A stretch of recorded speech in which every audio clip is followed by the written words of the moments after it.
औज़ुबिल्लाहिमिनश्शैतानिर्रजीम बिस्मिल्लाहिर्रहमानिर्रहीम अस्सलाम वालेकुम। मैं तहसील हेडक्वार्टर हॉस्पिटल शरफपुर शरीफ में as a nursing officer duty सर अंजाम दे रही हूँ। जैसे कि आप जानते हैं कि आज सुबह इमरजेंसी में नहायत अफसोसनाक वाक़या पेश आया है।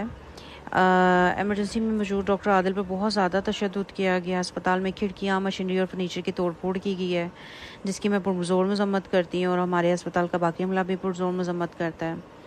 मैं वो बात बताऊंगी जो मैंने अपनी आंखों से देखा है। सुबह 8 बजे 20 से 25 लोग डॉक्टर आदिल को बुरी तरह से पीट रहे थे। वहाँ पर मौजूद नर्सिस ने 15 पे कॉल मिलाई। पहले कॉल नहीं उठाई गई, तो फिर जब कॉल उठा ली गई तो उसके बाद फिर आया कोई नहीं। गार्ड्स को काफ़ी देर तक बुलाते रहे, मगर वहाँ पे मौजूद कोई नहीं था, कोई नहीं आया। जब गार्ड को कॉल की गई और जब तक वो पहुँचे तब तक पानी सर से ऊपर जा चुका था। गार्ड्स आए मगर वो फिर सिचुएशन को कंट्रोल नहीं कर सके। ज़्यादातर गार्ड्स जो हैं वो डर के कोने में लग गए और डॉक्टर आदिल का तमाशा देखते रहे। पुलिस चौकी सुबह 6 बजे से कोई नहीं था, जब से ये मरीज़ आया हुआ था और ये हल्ला मचा रहे थे। 8 बजे तक हम लोग कोशिश करते हैं, लेकिन पुलिस चौकी पे कोई नहीं आया।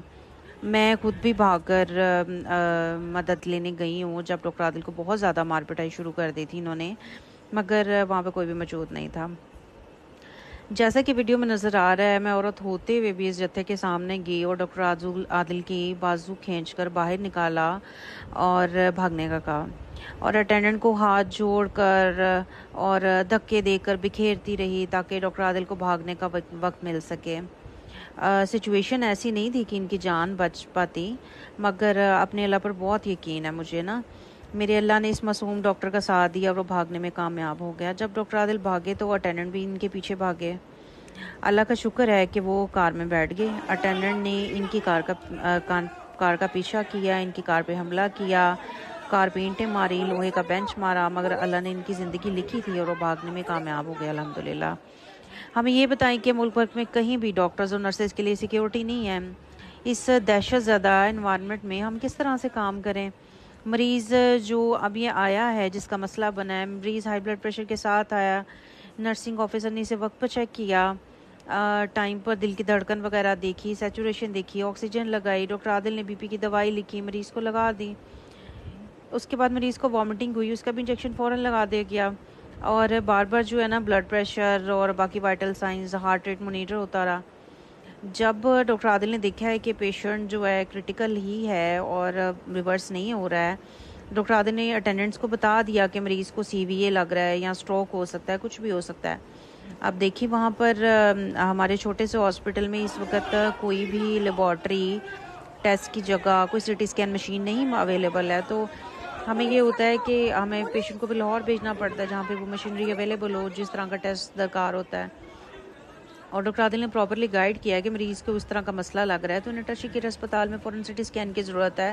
मरीज़ सीरियस है, उसको आईसीयू की ज़रूरत है, मगर वाकईन जो है ना बहुत ज़्यादा बरहम थे। वो किसी भी बात को सुनने को तैयार नहीं थे और वो लाहौर भी ना लेके गए, और कुछ देर में जो है ना मरीज़ कोलैप्स हो गया। दुनिया का कोई भी डॉक्टर होता तो मरीज़ का वही इलाज करता जो अस्पताल में मौजूद है, और मरीज़ के लिए बेहतर है। देखिए कोई भी डॉक्टर ये नहीं चाहता कि मरीज़ मर जाए। हमारी यही कोशिश होती है कि मरीज़ की जान बच जाए, और ऊपर अल्लाह भी तो है जो ज़िंदगी और मौत का फ़ैसला करता है। अल्लाह के फ़ैसलों पर डॉक्टरों को कसूरवार ठहराना बहुत बड़ी ज़्यादती है। इस चीज़ को हमें बहुत ज़्यादा जो है ना तवज्जो के साथ सोचना पड़ेगा कि पाकिस्तान में हम छोटी छोटी बात पे डॉक्टर पे ब्लेम कर देते हैं। हाँ, वर्कलोड की वजह से, या हो सकता है चंद एक डॉक्टर्स ऐसे हों जो इस तरह करते हों, लेकिन मैं जो अपना पर्सनल एक्सपीरियंस बता रही हूँ, शायद ही ऐसा बहुत रेयर हो, क्योंकि जो मेडिकल से रिलेटेड लोग हैं ना, वो इन सिचुएशंस को, चीज़ों को ज़्यादा अच्छे से समझते हैं। आम आवाम उस तरह से नहीं देख सकती, ना समझ सकती है, और आप अंदाज़ा भी नहीं कर सकते हैं कि वर्कलोड कितना ज़्यादा है नर्सेज और डॉक्टर के ऊपर इस वक्त पाकिस्तान में, कि हम लोग लिटरली बीमार रहना शुरू हो गए हैं, इतना ज़्यादा काम है। बाकी हॉस्पिटल का डेफिनेटली ज़्यादा, लेकिन हमारे हॉस्पिटल में बहुत ज़्यादा वर्कलोड बढ़ चुका है। तो इस तकलीफ़ को मेडिकल के लोग ही समझ सकते हैं कि दिन रात की अनथक मेहनत और कितने ज़्यादा वक्त और पैसों के ज़िया के बाद एक इंसान डॉक्टर बनता है, और उस डॉक्टर के भी वालिदैन होते हैं और बीवी बच्चे हो सकते हैं। डॉक्टर के वालिदैन और डॉक्टर ने न जाने कितने ख्वाब देखे होते हैं। क्या वो इस दिन के लिए डॉक्टर बनता है कि एक दिन एक मरीज़ ऐसे मर्ज़ के साथ आए जिसमें बचने के चांसेस ना होने के बराबर हों, और वो उस डॉक्टर की ड्यूटी में अल्लाह को प्यारा हो जाए और इस डॉक्टर के वालिदैन ये दिन देखें कि इनकी औलाद को बुरी तरह मारा पीटा जा रहा है, उन पर तशद्दुद किया जा रहा है। जो लोग मेडिकल के बारे में कुछ नहीं जानते वो ये कैसे कह सकते हैं कि डॉक्टर की गलती थी या नहीं। अगर आपको कोई भी डाउट होता है तो कानून को अपने हाथ में क्यों लेते हैं आप गवर्नमेंट की हेल्पलाइन पे कॉल कर सकते हैं, गवर्नमेंट से हेल्प ले सकते हैं, अपील कर सकते हैं। मेरा सेक्रेटरी साहब से सीएम पंजाब से ये मुतालबा है कि हमारे डॉक्टर को फ़ौरन इंसाफ फराहम किया जाए, मुल्ज़मान पर फिलफोर FIR काटी जाए, हमारे सिक्योरिटी गार्ड्स को ये अथॉरिटी दी जाए कि वो इस गंभीर सूरत हाल में अमला को बचाने के लिए किसी भी हद तक चले जाएं, क्योंकि सिक्योरिटी गार्ड्स हमेशा अपनी जान और नौकरी की हिफाजत के लिए वक्त आने पर छुप जाते हैं।